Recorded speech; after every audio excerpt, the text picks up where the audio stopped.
अवैस खटक, आप आज पाकिस्तान के हीरो बन चुके हैं। पाकिस्तान की तरफ से खिराज तहसीन पेश करता हूं। मैं आपके कैबिनेट मेंबर्स को शाह फरमान आपको, आतिफ आपको, असद कैसर आपको और शराम आपको, मैं गाड़ी में देख रहा था, मैं रात सोया नहीं, मैं आपको देख रहा था जिस तरह की शेलिंग आप पे हो रही थी।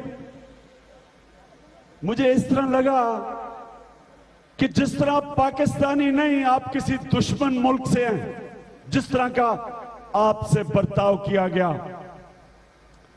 और जो आपने स्टैंड लिया और आपके साथ जो हमारे कारकुन थे, मैं आपको अजीम पाकिस्तानी समझता हूं, क्योंकि इस तरह कौमें बनती हैं, कौमें स्टैंड लेके बनती हैं।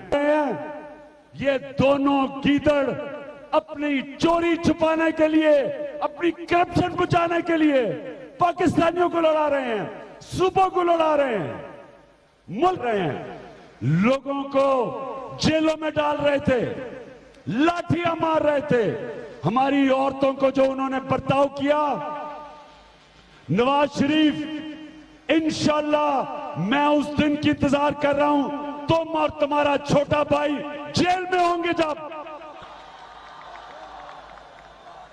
शर्म नहीं आई आपको कि हम कोई दुश्मन थे?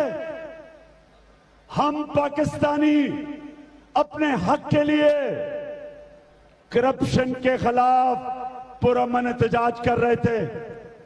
अभी तो मैं देख रहा हूं कि अल्लाह, ये लोग हैं जिनके हाथ में इस अजीम कौम की किस्मत है।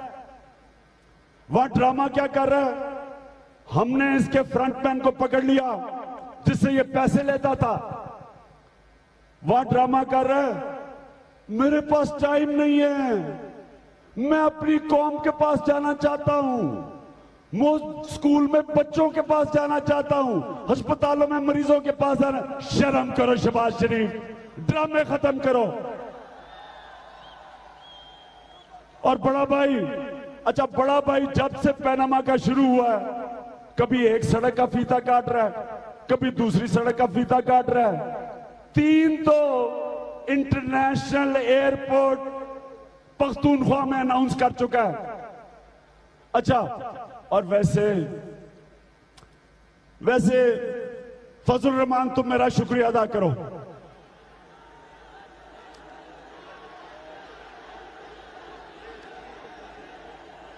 तुम्हें पूछता कौन था? मेरी वजह से कभी नवाज शरीफ पूछ रहा है, कभी तुम्हारे साथ जलसे करवा रहा है। हाँ, पैसे दे रहा है फजल रहमान को। फजल रहमान अभी तक तो डीजल के परमिट पे पैसे बनाते थे, अब तुम, जब से मैंने डराया नवाज शरीफ को, उससे भी और पैसे ले रहे हो तुम। उसके बाद असफंदियार, तुम क्या ड्रामे, ये क्या स्टेटमेंट दे रहा है असफंदियार? मुझे इसकी समझ ही नहीं आती पॉलिटिक्स की। एक तरफ सीपैक कह रहा है कि नवाज शरीफ पख्तूनख्वा का हक मार रहा है, और दूसरी तरफ जब मौका मिलता है कहता है नवाज शरीफ को किसी ने हटाया, किसी की बाप की जरूरत नहीं है। असफंदियार, ये आप क्या कर रहे हैं? अच्छा, और फिर खुर्शीद डबल शाह, उसको समझ नहीं आ रही क्या कहें। अब ये जरा सुने, पहले कहता जी पार्लियामेंट में मसला हल होगा, पार्लियामेंट में मसला नहीं हल हो रहा था। हमने कहा बाद 6 महीने के बाद जब मसला ना हल हुआ, हमने कहा हम सड़कों पे जाएंगे। कहता जी 16 फ्लोट कर रहे हैं, सड़कों पे जा रहे हैं। उसके बाद हमें कहता पार्लियामेंट में मसला हल होगा, अदलिया के पास जाओ। हम जब अदलिया के पास गए, कहता देखे सड़कों से उतर गया, सड़कों पे वादा किया था।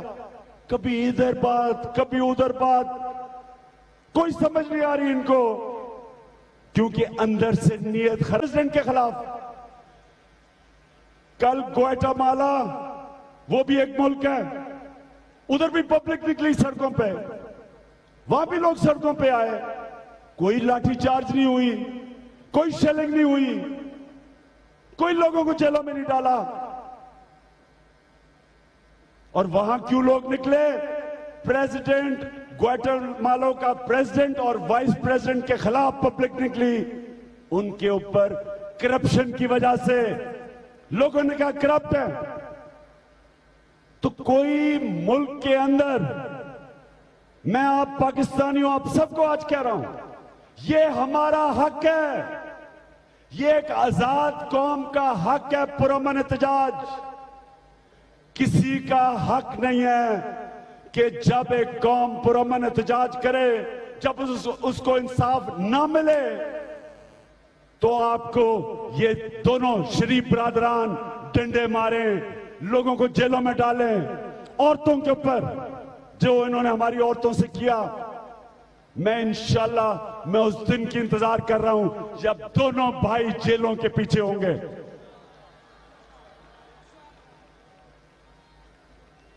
मुझे बड़ी खुशी हुई, सुप्रीम कोर्ट के जजेस ने जो कहा, ये सुन लो बातें।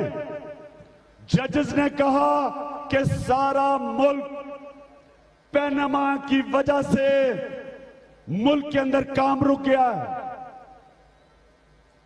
सुप्रीम कोर्ट ने, जजेस ने कहा कि जल्दी इसका फैसला करेंगे। उन्होंने और क्या कहा? सुप्रीम कोर्ट के जजेस ने कहा, नैब को बुलाया और कहा कि पाकिस्तान के इदारे काम नहीं कर रहे।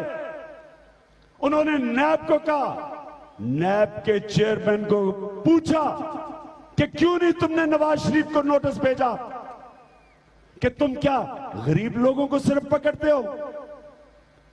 तो मैं जब सुप्रीम कोर्ट से ये जजेस का सुना, मुझे पता था मेरी कौम तैयार है, मुझे पता था सारा पाकिस्तान का नौजवान, उसका खून उबल रहा था, वो तैयार था कि एक कॉल दो और सारा इस्लामाबाद शटडाउन हो। मुझे पता था।